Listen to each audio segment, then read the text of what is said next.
নবীর কিনারায় দাঁড়াইছে এবার নবীরে বলে, রে নবী,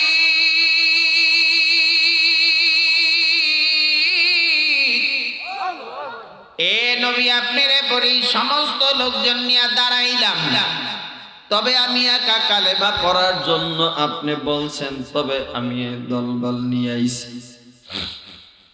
সমস্ত দলবলের সামনে যখন আমার নবী বললেন, প্রশ্নটার বাবা উত্তর দিলেন, বললেন যে আল্লাহ তাআলা জান্নাতের মধ্যে জান্নাতের বাবা মাছের কলিজা বুনা দিয়া নাস্তা করাইবে। এই কথা বলতে দেরি হয়েছে, এবার কাফের গুলেন ইহুদি যারা ছিল তারা কয়, কি রে, এটা তো তৌরাতের কথা, এটা তো জব্বুরে ইনজিলের কথা, এটাই অল্প বয়সের এই যুবকটা কেমন করে জানে?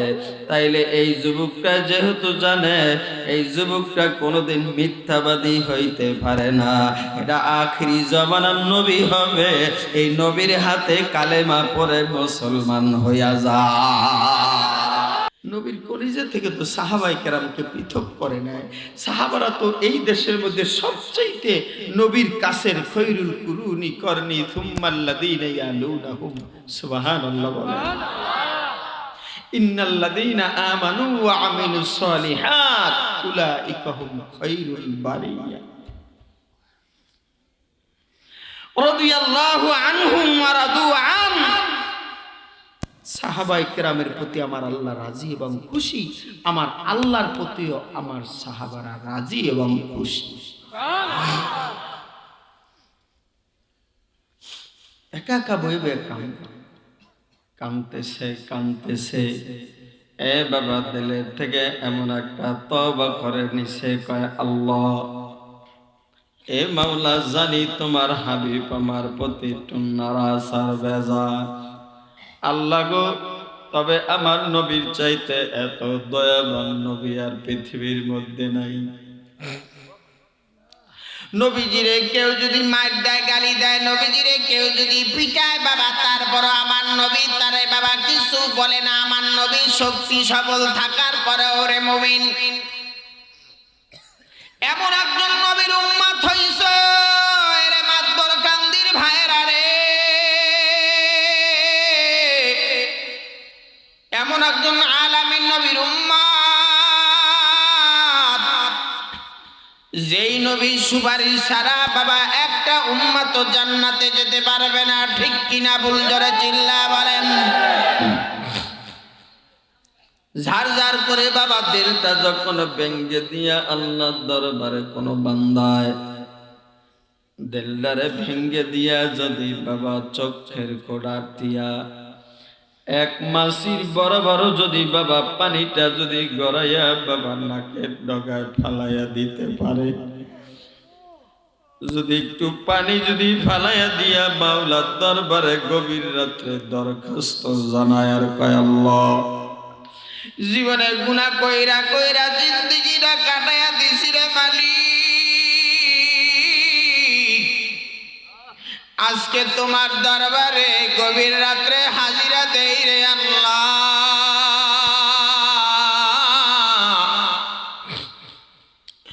এ আমার যুবক ভাইয়েরা, বৃদ্ধা বাবারা, পর্দার আলের মা ও বোনেরা, ভালো করে তোমার কানটা লাগায়া দাও।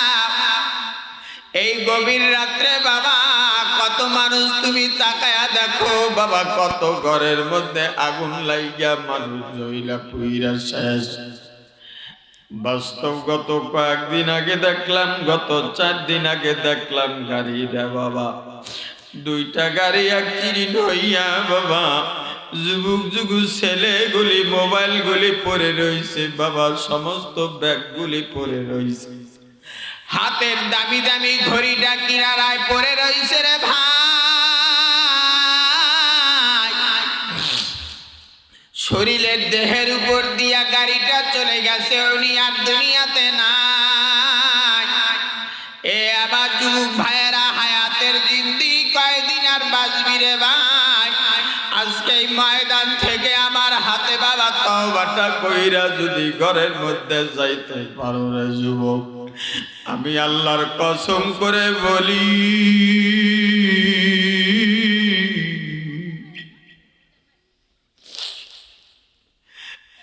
এই জায়গার ভিতরে আল্লাহর কসম করে বলি,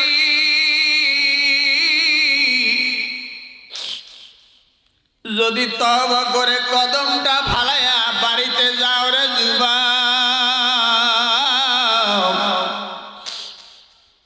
এই রাত্রে যদি তুমি আল্লাহ না করুক যদি তুমি মারা যাও, তাইলে আমার মাওলা এত দয়া,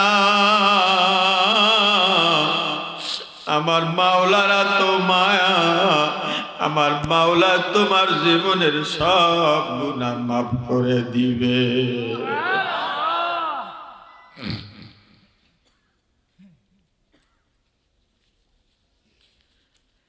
আল্লাহ আল্লাহ সবাইকে মাফ করে দেন, আল্লাহ বৃদ্ধা বাবাদেরকে মাফ করে দেন।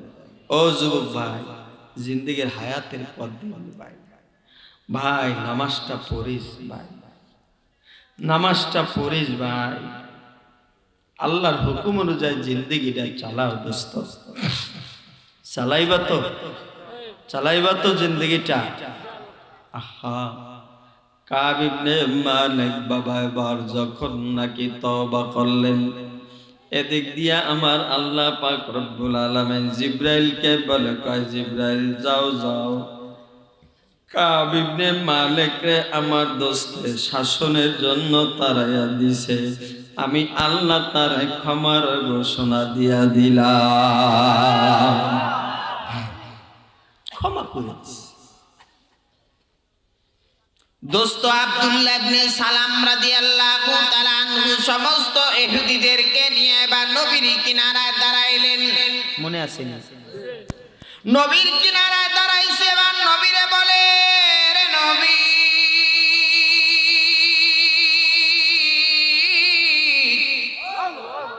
এ নবী আপনারে বলি সমস্ত লোকজন নিয়ে দাঁড়াইলাম, তবে আমি একা কালেমা পড়ার জন্য আপনি বলছেন, তবে আমি দলবল নিয়ে আইছি। সমস্ত দলবলের সামনে যখন আমার নবী বললেন, প্রশ্নটার বাবা উত্তর দিলেন, বললেন যে আল্লাহ তাআলা জান্নাতের মধ্যে জান্নাতের বাবা মাছের কলিজা বুনা দিয়া নাস্তা করাইবে। এই কথা বলতে দেরি হইছে, এবার কাফের গুলেন ইহুদি যারা ছিল তারা কয়, কি রে, এটা তো তৌরাতের কথা, এটা তো জব্বুরে ইনজিলের কথা, এটাই অল্প বয়সের এই যুবকটা কেমন করে জানে? তাইলে এই যুবকটা যেহেতু জানে, এই যুবকটা কোনোদিন মিথ্যাবাদী হইতে পারে না, এটা আখিরি জামানার নবী হবে, এই নবীর হাতে কালেমা পড়ে মুসলমান হইয়া যায়।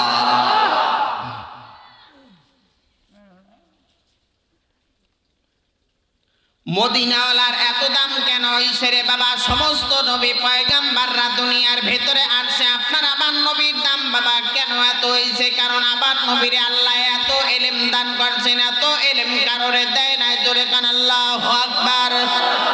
বুইতু মুআল্লিমান, আমার নবী হইলেন মুআল্লিম, শিক্ষক রে ভাই। আমার নবীর চাইতে এত শিক্ষক দুনিয়াতে কারোরে আল্লাহ বানায় নাই। এ বাবা, এই নবীর উম্মত হইতে বাইরে আমরা খুশি না বেজার? খুশি, হ্যাঁ?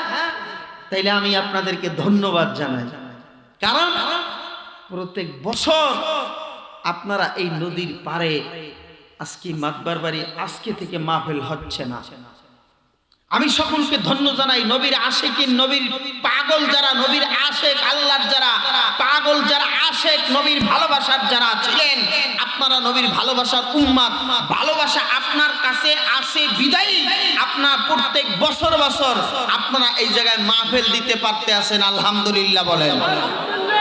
ভালোবাসা না থাকলে মাহফিল দিতে পারতেন কেন? এই যে কি খিচুড়ি দিব, খাওয়াইবে কিছু? বিনা খাওয়ানে আপনারা আসছেন, আল্লাহর দরবারে শুকরিয়া যে আপনারা নবীর আশেক। হে আল্লাহ, তুমি সাক্ষী থাকো মাওলা, তোমাকে আমি সাক্ষী বানায়া যাই। এই সমস্ত উম্মত আমার নবীর উম্মত, একটাও খাওয়ার লোভে আসে নাই, একমাত্র তোমাকে রাজি খুশি করার জন্য এবং তোমার হাবিবরে ভালোবাসা আইছে। আল্লাহ এদেরকে আমিও ভালোবাসি, তোমার নবীরেও ভালোবাসাইও। আল্লাহ দিও, জোরে চিল্লায় এখন আমিন।